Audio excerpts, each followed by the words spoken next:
All right, so Ben over at Wobie Design sent me out this skateboard blank. These are old broken skateboards that he glued together with epoxy, and he sent my way so I could turn into a hatchet handle. The good people over at Hardcore Hammer sent me out this survivalist hatchet right here. It's got this awesome leather sheath on it, and I'm going to replicate this handle with this blank. So first thing I need to do is knock off this head off this existing handle, so I'm gonna do that now.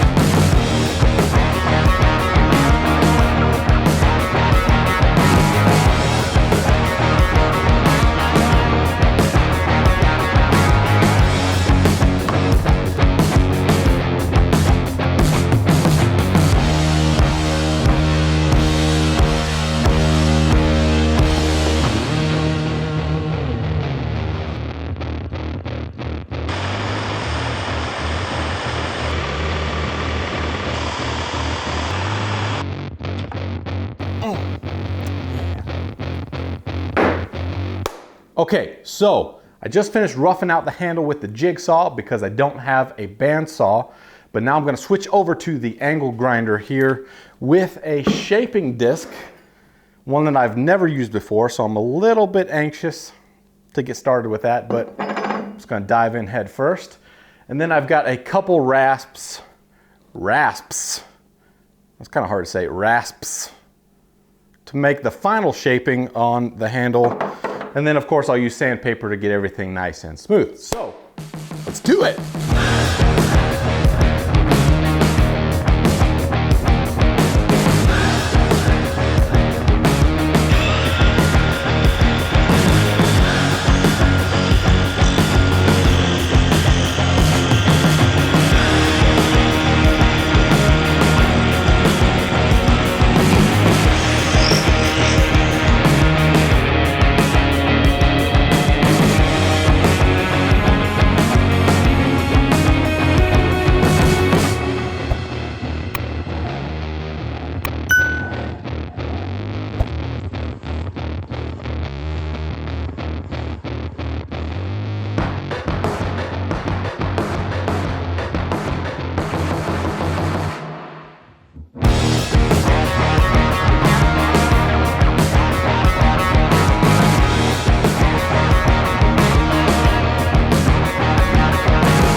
Okay, so the hatchet handle is done. The finish is dry, and I love how this thing turned out. The grain line's following the shape of the handle. It feels good in my hand, but does it chop wood? Let's go find out.